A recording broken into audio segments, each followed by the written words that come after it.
Hello guys, आज से हम स्टार्ट करने वाले हैं टॉपिक वाइज लेक्चर्स। वीडियो बहुत ज़्यादा लेंथी हो जाती है तो आप सभी देख नहीं पाते।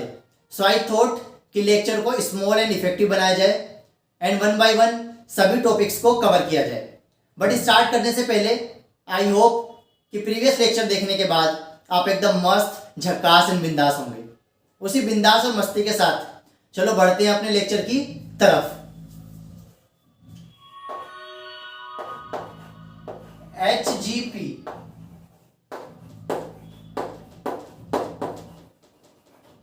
मेथडोलॉजी। लास्ट लेक्चर का लास्ट टॉपिक था मेथडोलॉजी, जो आता है HGP के अंदर। इसी टॉपिक को आज हम कवर करेंगे क्योंकि कुछ इंपॉर्टेंट पॉइंट्स रह गए थे, उसे आज कवर करना है। तो मेथडोलॉजी के अंदर आता है नेक्स्ट पॉइंट बैक और येक। बैक का मतलब वो वाला नहीं, पीछे जाने वाला। बैक का मतलब होता है बैक्टीरियल आर्टिफिशियल क्रोमोसोम और ये का मतलब होता है यीस्ट आर्टिफिशियल क्रोमोसोम। देखो डीएनए बहुत बड़ा होता है, लेंथ बहुत ज्यादा होती है, तो बार बार सीक्वेंस में लगाने के लिए बहुत ज्यादा पैसा चाहिए और बहुत ज्यादा टाइम कंज्यूम होता है। ठीक है, उसी टाइम को और पैसे को बचाने के लिए इसका यूज किया जाता है बैक और येक का। ये यूज करते हैं ये वेक्टर की तरह। ठीक है, अब बैक का मतलब क्या होता है? BAC, इसका मतलब होता है bacterial artificial chromosome.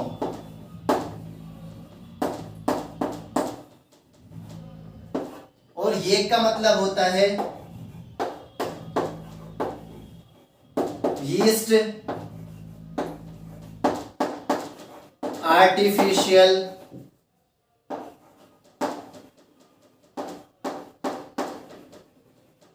Yeast artificial chromosome. Next point आता है इसके अंदर बैक और येक दोनों used as a vector for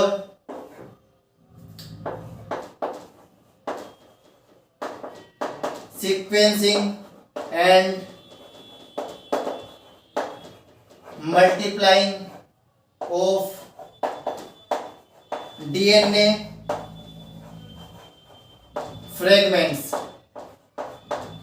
देखो डीएनए फ्रेगमेंट्स, जैसे मैंने अभी बताया कि डीएनए की लेंथ बहुत बड़ी होती है, तो बार बार उसे सीक्वेंस में लगाना पॉसिबल नहीं है। सीक्वेंस में लगाने के लिए बहुत ज्यादा टाइम चाहिए और बहुत ज्यादा पैसा चाहिए। तो टाइम और पैसे को बचाना है, सीधी सी बात है। और हर कोई यही चाहता है टाइम और पैसे को बचाया जाए और कम टाइम में सारा का सारा काम हो जाए। तो उसी काम को करने वाले हैं। पहले हम क्या लेंगे, बैक और येक।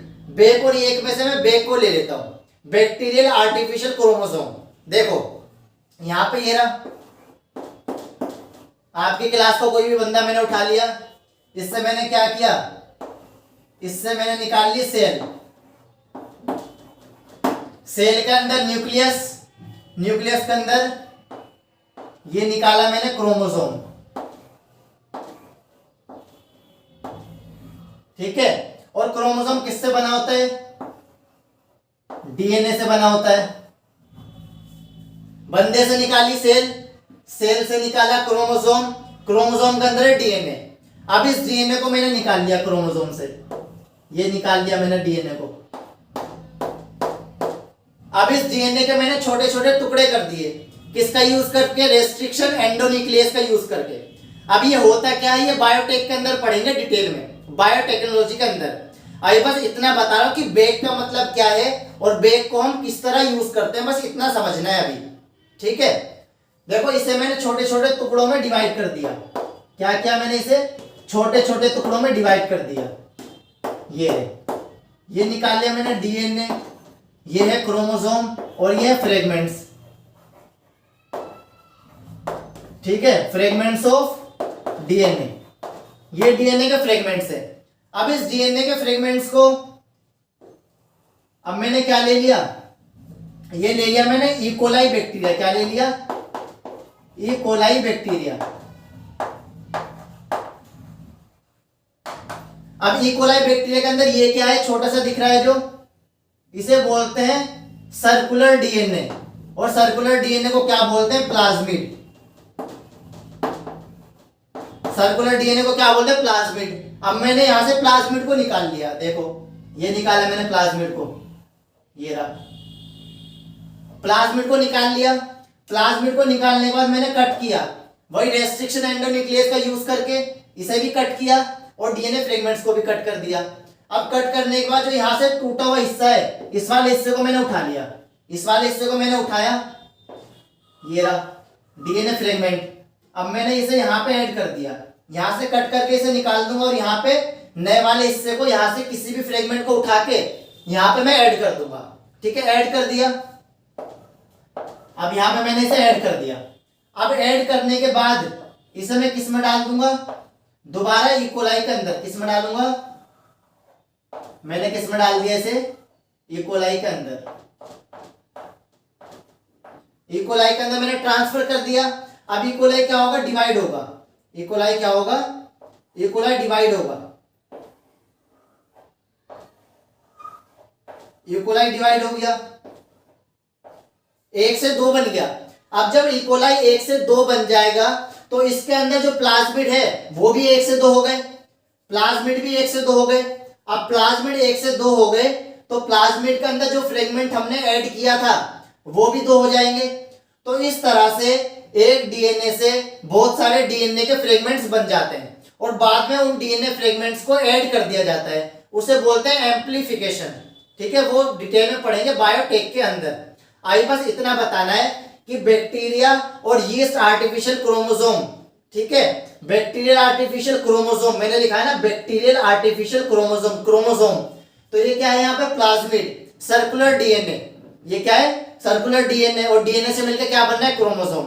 ठीक है, तो बैक्टीरिया का क्रोमोसोम लिया या फिर यीस्ट का क्रोमोसोम लिया और किसकी तरह यूज कर रहे हैं? Used as a vector. Vector का मतलब होता है लेकर जाने वाला, जो लेकर जाएगा किसी को, उसे वेक्टर बोल रहे हैं। देखो बैक्टीरिया किसे लेकर जा रहा है? डीएनए के फ्रेगमेंट को लेकर जा रहा है ना। डीएनए के फ्रेगमेंट को प्लाज्मिड में डाला, उसे बैक्टीरिया में डाला, अब वो प्लाज्मिड के साथ इस डीएनए के फ्रेगमेंट को भी लेके जा रहा है आगे। 2 हुआ, 4, 8, 16 इस तरह से डिवाइड हो जाएंगे। तो लेकर जा रहा है डीएनए के फ्रेगमेंट को, ये मैंने लिखा है। और आगे क्या लिखा? Multiplying DNA fragment. अब मल्टीप्लाइंग डीएनए के फ्रेगमेंट 1 से 2, 2 से 4, 4 से 8 हो जाएंगे। समझ आ गया? चलो आगे बढ़ते हैं।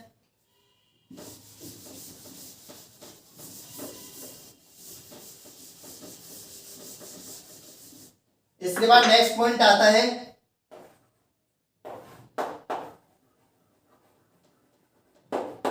Frederick Sanger. Frederick Sanger. अब फ्रेडरिक सेंगर एक साइंटिस्ट आता है, इसने क्या किया? कंप्यूटर बेस्ड प्रोग्राम बनाया। क्या बनाया? Computer based program. जैसे कंप्यूटर बेस्ड प्रोग्राम चल रहे हैं ना सारे के सारे आजकल, कि कम टाइम में हमें ज्यादा वर्क चाहिए, टाइम कम लगना चाहिए, काम ज्यादा हो जाए, सीधा सा फंडा है। ठीक है, तो टाइम कम लगना चाहिए, काम ज्यादा होना चाहिए। तो जब डीएनए इतना लंबा होता है, उसको सीक्वेंस में लगाने के लिए ज्यादा टाइम चाहिए, तो उसे कम टाइम में करने के लिए इस बंदे ने एक कंप्यूटर बेस्ड प्रोग्राम बनाया। इसने कंप्यूटर बेस्ड प्रोग्राम बनाया जिससे डीएनए के फ्रेगमेंट को और उसकी सीक्वेंस को कम टाइम में लगाया जा सकता है। समझ आ गया? तो इसके बारे में लिखता हूं, he developed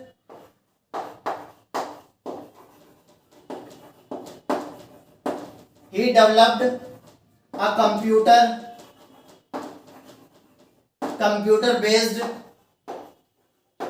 computer based program for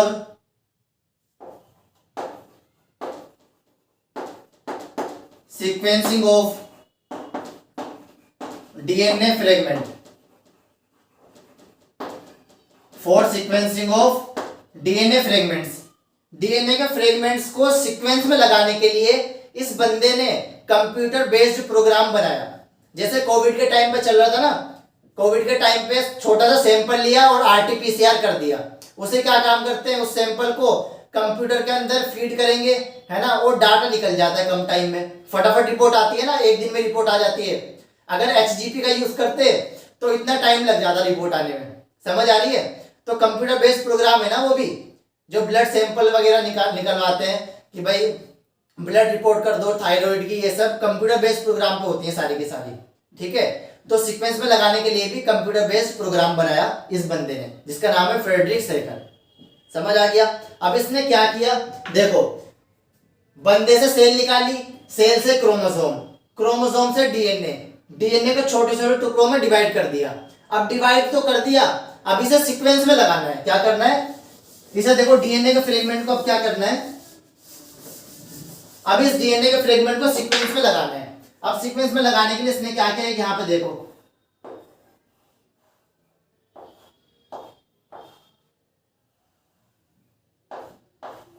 ये है कंप्यूटर। ठीक है, अब इसे मान लो इस सैंपल को, इस डीएनए के फ्रेगमेंट के सैंपल को, ये रहा, ये क्या सैंपल है, ये डीएनए के फ्रेगमेंट का सैंपल है। ठीक है, अब इस सैंपल को मैंने इसमें फीड किया। अब फीड करने के बाद ये सीक्वेंस में लग जाएगा, AT GC AT इस तरह से। ठीक है, इस सैंपल को इसमें फीड करने के बाद सीक्वेंस में ऑटोमेटिक सीक्वेंस आ जाएगी कंप्यूटर स्क्रीन पे, जैसे आ जाती है ना, कंप्यूटर स्क्रीन पे आ जाता है सारे का सारा डाटा, तो इस तरह से सारा का सारा डाटा कंप्यूटर स्क्रीन पे आ जाएगा। कोविड के टाइम पे कोविड के सैंपल को लिया, कोविड के सैंपल को कंप्यूटर में फीड किया, फीड करने के बाद क्या होगा, वो सारे के सारे सैंपल अगर उसमें कोविड के जो डीएनए है, जो जेनेटिक मटेरियल है, उसकी सीक्वेंस आ गई, कोविड से मैच कर गई, तो बंदे को कोविड है। ठीक है, अगर नहीं करी तो नहीं है। इस तरह से पता लग जाए। समझ आ गया। चलो next,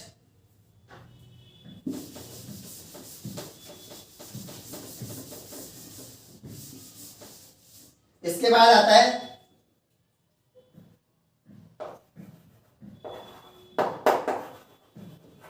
salient features of HGP। HGP के क्या क्या साइलेंट फीचर्स थे। जब HGP कर लिया, ह्यूमन जीनोम प्रोजेक्ट जब पूरा हो जाता है, तो उससे क्या क्या साइलेंट फीचर्स निकले उसके बारे में बात करेंगे। ठीक है, तो इसका फर्स्ट पॉइंट आता है, फर्स्ट साइलेंट फीचर है, first human genome. Human genome के अंदर क्या होता है, 31668.7 million nucleotides. 3168.7 million nucleotide. Human genome के अंदर कितने न्यूक्लियोटाइड होते हैं, 3168.7 मिलियन न्यूक्लियोटाइड होते हैं एक ह्यूमन जीनोम के अंदर। HGP के बाद पता लगा ये, उससे पहले कोई नहीं जानता था कि ह्यूमन जीनोम के अंदर कितने न्यूक्लियोटाइड होते हैं। समझ आ गया। नेक्स्ट साइलेंट फीचर क्या है,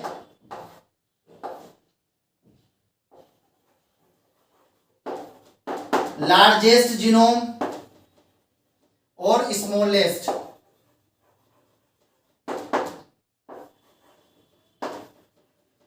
लार्जेस्ट है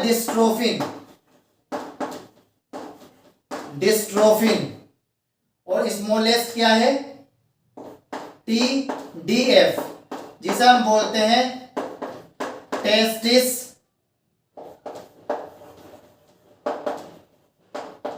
डिटरमिनिंग फैक्टर। ठीक है, ह्यूमन के अंदर लार्जेस्ट जीनोम होता है डिस्ट्रोफिन और स्मॉलेस्ट होता है TDF। लार्जेस्ट का मतलब क्या है भाई,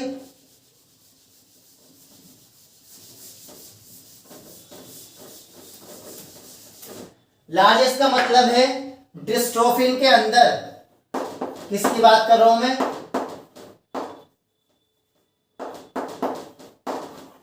डिस्ट्रोफिन के अंदर 2.4 मिलियन क्या होते हैं, न्यूक्लियोटाइड होते हैं भाई, न्यूक्लियोटाइड्स। ठीक है, और स्मॉलेस्ट की बात करी मैंने, टेस्टी डिटरमिनिंग फैक्टर, TDF के अंदर only 14 base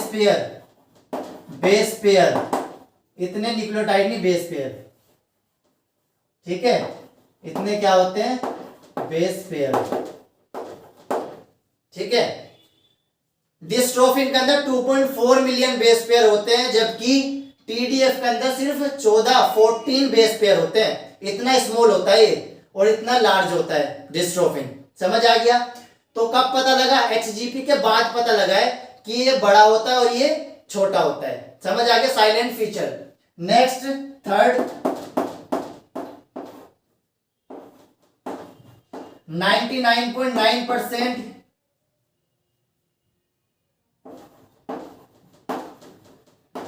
sequence are same in all peoples। ठीक है, अब देखो डीएनए मैंने बना दिया ये रहा। अब मैंने क्या लिखा? 99% जो सीक्वेंस होगी वो सेम होगी। 99% सीक्वेंस का मतलब है कि A T G C, A T G C, A T G C, ये जो सीक्वेंस है ये 99% में सेम होगी। अब कोई भी बंदा ले लो, कोई भी, मैंने यहाँ पे कोई भी बंदा ले लिया। देखो इस वाले बंदे की बात करूं, इस वाले की, इस वाले की, या फिर इस वाले की, सबके अंदर क्या होगा? सेम होगी। सबके अंदर 99% जो डीएनए की सीक्वेंस है वो सेम होगी। सिर्फ डिफरेंट कितना है? 0.1%। ठीक है, सिर्फ 0.1% अलग होगी, बाकी सेम होगी।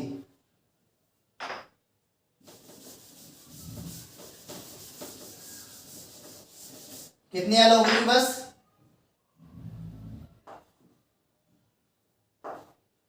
0.1%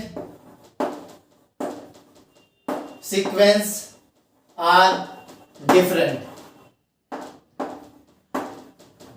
0.1% डिफरेंट है, बाकी 99.9% सेम होती है सबके अंदर। अब देखो ये लोचा क्या है? 99.9% सेम, 0.1% डिफरेंट, और 0.1% डिफरेंट होने की वजह से ही हम एक दूसरे से अलग दिखते हैं।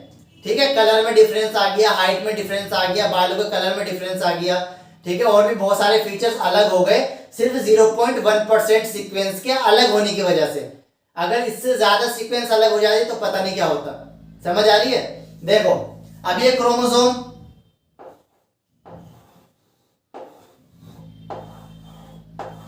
अब क्रोमोसोम किससे बना है? पहले बताया क्रोमोसोम डीएनए से बना है। ठीक है, अब देखो इसमें मैं क्या करता हूं, डीएनए को निकाल लेता हूं। देखो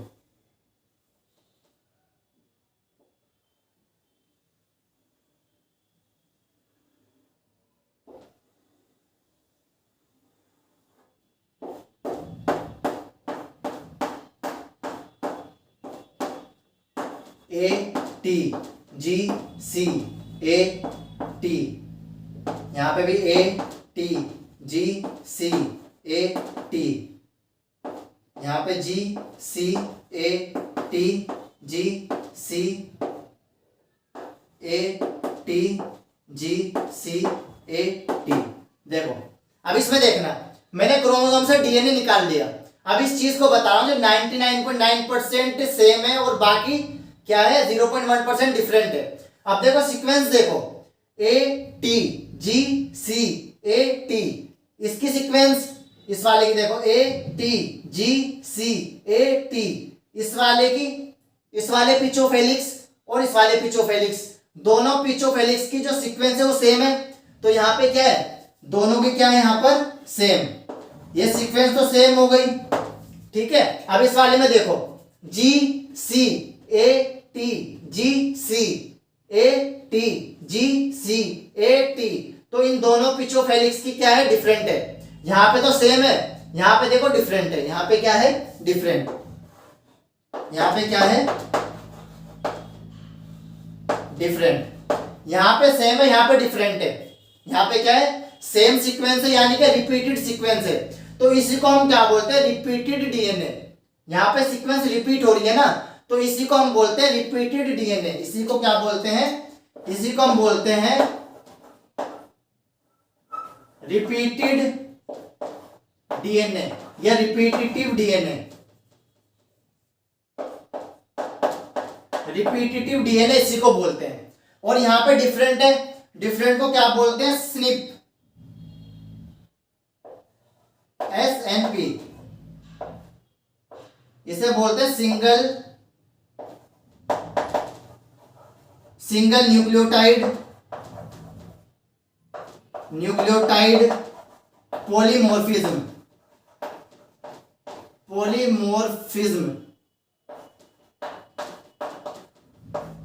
ठीक है, जहां पे सेम होगी, सेम वाली को क्या बोलते हैं? Repetitive DNA. और जहां पर डिफरेंट होगी उसे बोलेंगे SNP, इसे बोलते हैं स्निप, सिंगल न्यूक्लियोटाइड पॉलीमोर्फिज्म।